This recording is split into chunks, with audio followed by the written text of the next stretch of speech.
What's up everybody, Jared here with carbuzz.com, and today I am finally able to bring you my driving impressions of the 2023 and 2024 Dodge Hornet. So I already have a video where I do a walk around of the Hornet. I show you everything, including the interior and the trunk, so be sure to watch that. I'm going to put the link for that video in the description below. But in this video, I'm going to be driving both versions of the Hornet and delivering you my impressions on how they drive. We're going to be driving this one, which is the RT, which is actually a plug-in hybrid version of the Dodge Hornet, as well as the GT, which is the base gasoline engine model. We're actually going to be driving the GT first and then hopping into the RT. So without further ado, let's go ahead and drive the GT model. All right, so I'm starting off my day driving the Dodge Hornet GT, which is actually the base model on the Hornet, but it doesn't really feel like a base model because we have the Hurricane 4 engine, which is a 2-liter turbocharged 4-cylinder engine, which Dodge says has best-in-class standard power. And it's pretty good, 268 horsepower and 295 pound-feet of torque. Those are pretty good numbers, whether you consider this to be a subcompact car or a compact car. It's kind of somewhere in between.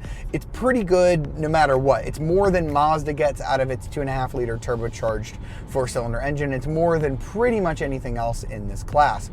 Now, all of that is going out through a 9-speed ZF automatic transmission through standard all-wheel drive. There is no front-wheel drive on the Hornet, which I do like that Dodge was able to package all-wheel drive as standard at such an affordable price point.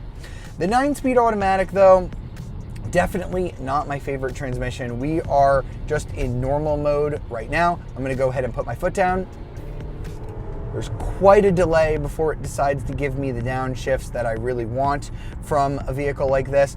And unfortunately on this GT model, there are no paddle shifters available. I really wish there were, because the RT has these gorgeous column mounted paddle shifters that are Alfa Romeo paddle shifters, and they look great and they look so fun to use, but they're not available here. You can slap the transmission gate into manual mode, but I really don't think anybody's gonna go ahead and do that. And honestly, even with the transmission in manual mode, you go ahead and pull it, and it takes about a good half second before it really gives you a shift anyway. So I just don't think that many people are going to be using that. So the 9-speed automatic, a little bit of a weak point for what is otherwise a really good, really punchy 4-cylinder engine.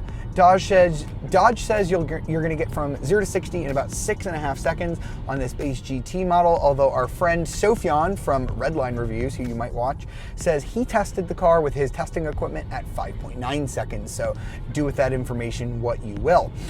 We do not have the optional track package on this GT model that I'm driving, and I really do wish I had it, because the roads I'm driving on are great, and the Goodyear all-terrain tires that are on this one are not very grippy. They are a big limiting factor here. I can really sense a lot of confidence in the Alfa Romeo platform and the chassis, but those tires, they just don't have enough grip and they are not inspiring me with a lot of confidence. If you get that track package, you're gonna get nicer 20-inch wheels that ride on Michelin Pilot Super Sport all-terrains, which I think will do wonders for the grip on this car. And you're also gonna get larger 4-piston Brembo front brakes that are going to help you in the slower bends, to help stop you a little bit quicker, and again, give you a little bit more confidence. It's really a bit of a shame about the tires though, because I think for the first time ever that I've reviewed a Dodge product, I can honestly say that the highlight of the driving experience for me is the steering, which is usually the opposite. Usually when I review something like a Charger or a Challenger or a Durango, I always say, oh, the engine, the power, that is why you buy this car. But no, in the Hornet, it's actually the steering.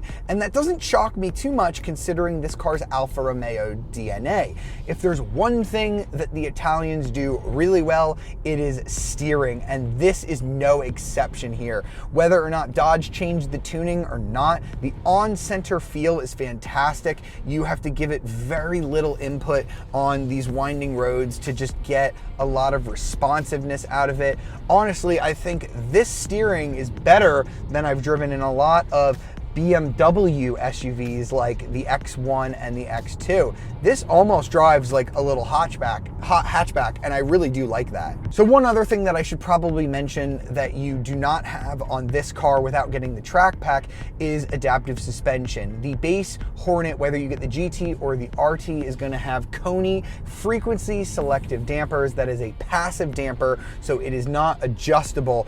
It is pretty good, especially with the 18-inch wheels that I'm riding on here. I don't know how it feels with the 20-inch wheels just yet, but the ride is very good, and I do feel that the suspension is doing a very good job of keeping this car level on these roads. Like I said, it is the tires that are the limiting point of this car, not the suspension. But if you do get that track pack, you're going to get a dual stage valve suspension, so that is going to have an adjustability setting. So when I hop into the RT, hopefully with that package, I'll talk a little bit more about that suspension. And last but not least, fuel economy. Dodge says you're going to be getting 21 mpg in the city, 29 on the highway, and 24 combined. I believe that those numbers should be accurate. I've been driving this car pretty aggressively through the mountains and averaging about 21 mpg. So clearly this is not the most fuel efficient car in the compact segment. There are many hybrids and even gas engine cars that will get better fuel economy than this. This is more of a performance play. And unfortunately, we don't have full fuel economy numbers for the plug-in hybrid RT. We just know that it'll go 30 miles on an electric charge. So it's hard for me to say whether or not that more expensive hybrid model is going to be worth it as a fuel economy play. Hopefully I'll get more information on that later after this video goes live, and I can update it in the description below. So be sure to check there. All right, so now we've hopped out of the GT and into the RT, and this is a very, very different beast to talk about. This might be a plug-in hybrid, but it is the performance option out of the two, even though you get a much smaller engine. It is a 1.3 liter, yep, only 1.3 liters, turbocharged 4-cylinder engine, not a 3-cylinder, as you might expect for an engine of this size, but it is mated with a 90 kilowatt electric motor on the rear axle. So that is going to contribute 184 pound-feet of torque, and you can't just like add them together using simple math. But using the correct math, you're going to get 288 horsepower and 383 pound-feet of torque. That's pretty much the amount of torque you'd expect to get from one of Dodge's Hemi V8 engines. So to get that out of a 1.3, pretty darn impressive.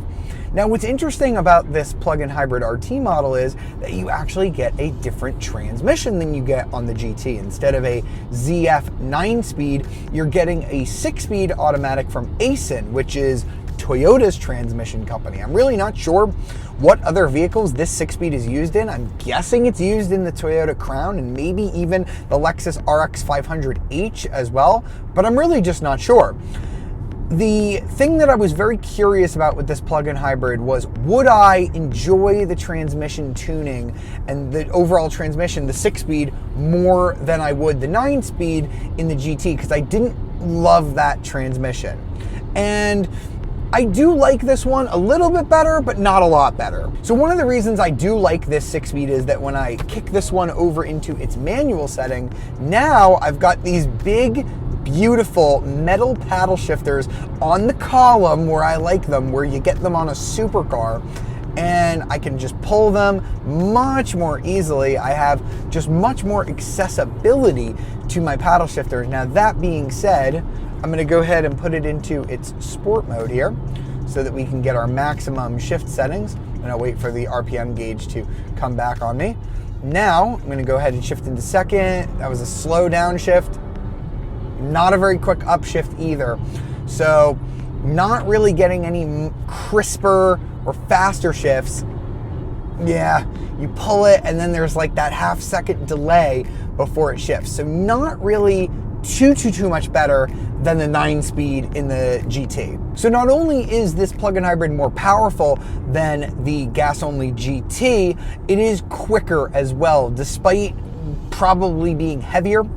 You do have this function, it's called Power Shot. It works as like an over boost function. It's gonna give you a 30 horsepower boost from the engine, from the electric motors, just kind of maxing everything out. And it's gonna hold that for 15 seconds while you're in sport mode. It's gonna shave some time off of the 0 to 60 it's gonna be about 1.5 seconds quicker when you're using Power Shot. So whereas the GT takes about 6.5 seconds to do 60 miles an hour, this will do it in about 5.6 seconds. So almost a full second quicker than the GT. But the way that you activate Power Shot is a little bit weird. So you have to be in sport mode, first of all. Okay, now you have to pull both of the paddle shifters and wait for this little boost gauge. Now, when you floor it,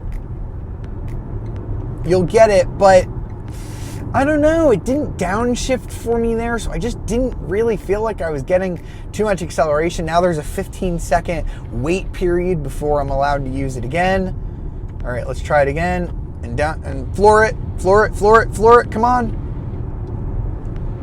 I don't know, maybe I'm just not using it right, but I think that the way that they've made it, like with having to pull both paddles to get it, is just a little too complex. I wish it was more like Hyundai's N-Grin shift, where you push a button and then you can feel immediately that everything goes into its sportiest, craziest setting and you just get crazy acceleration. You definitely don't feel that here with Power Shot. What you do feel is how much smoother this drivetrain is. I know it only has 6 gears rather than 9, but because it is kind of meshed in with that electric motor, you really don't feel the shifts from this 6-speed automatic, whether you're in sport mode, whether you're in hybrid mode, or whether you're in all electric mode. So whereas the standard GT model, the button on the steering wheel really only puts you in sport mode and takes you out of it, this one can do a whole lot more. So hybrid is going to be your default. It's going to run partially off the engine, partially off of the battery power.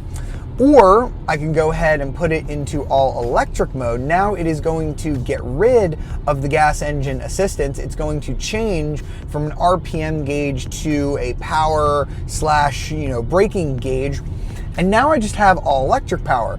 And because I have a 15.5 kilowatt hour battery, I can drive on electric power alone for 30 miles, which is really nice. So let's just say you live 15 minutes from work, you can drive 15 miles, you can drive 15 miles there, 15 miles back, and then charge it home. You can charge it up to 7.4 kilowatts. It'll only take about 2.5 hours on a level 2 charger to fill it up. So you'll definitely be able to replenish and go back to work the next day and maybe not burn any gasoline the entire week and save it all for the weekend. You do have a third mode as well called eSave, similar to what we've seen in other plug-in hybrids from Stellantis Group. You can program it one of two ways. You can either have it save your electricity for later and just use the gasoline engine and not deplenish your battery reserve. Let's just say maybe you're going on the highway, you don't want to kill it off too quick, but when you get to your destination, it's going to be city driving. It'll be much better to drive an electric. You can push eSave, or if your battery's empty, you're not going to be able to find a plug anywhere, you can change eSave to charge up your battery. You can have it go to 50%, 60%, or even above 80%, and then you'll have electricity ready to go when you need it. I will say though, your fuel economy is going to take a huge hit if you do that. We don't have fuel economy numbers officially for this trim just yet, but whenever you do that with a plug-in hybrid, your fuel economy is going to plummet. Now, in terms of how the two vehicles differ out on the road, I do think that there is more immediate acceleration from the RT because you have that low down electric torque. Now, Dodge tells me they did have to change the steering ratio just a little bit on this model, having to do with weight distribution and things like that. This is obviously a little lighter in the front. I felt that the on-center steering was just a little bit tighter in the GT model, but it's definitely not bad here. It is still one of the highlights of the car.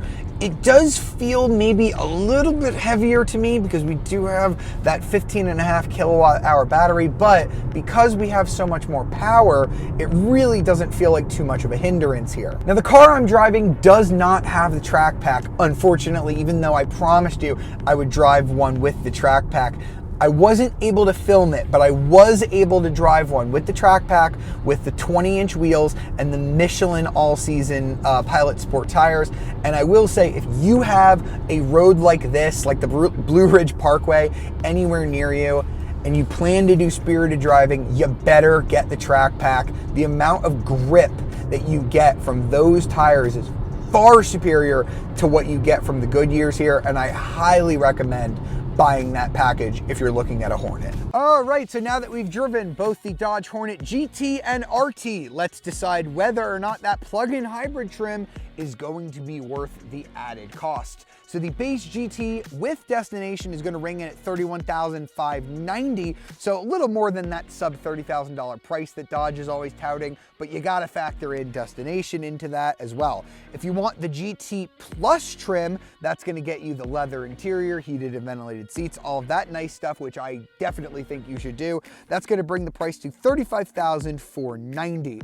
Now the RT is $41,590, so it is a full $10,000 more than the GT. You do get a little bit more standard features on that one as well, and it is $3,000 less than the Alfa Romeo Tonale, which is going to have the same drivetrain. If you want the RT Plus, so what we've been driving right here, that is $46,590, or if you fully load that up, you're going to be looking at about $53,000. That is a lot of money to spend on a Dodge, especially a 4-cylinder Dodge, but this is definitely a nicer product in terms of more premium interior and just premium driving experience than we've seen from Dodge in a really long time. So I don't think it is too far off the mark with what you're going to be spending on other compact SUVs. Let me know if you think so in the comments. I'll be really curious to see what your opinion is. And if you want to learn more about the 2023 and 2024 Dodge Hornet, be sure to check out carbuzz.com. If you really enjoyed this video, please leave a like, subscribe, and ring that notification bell to be alerted of our latest videos. I'll see you next time.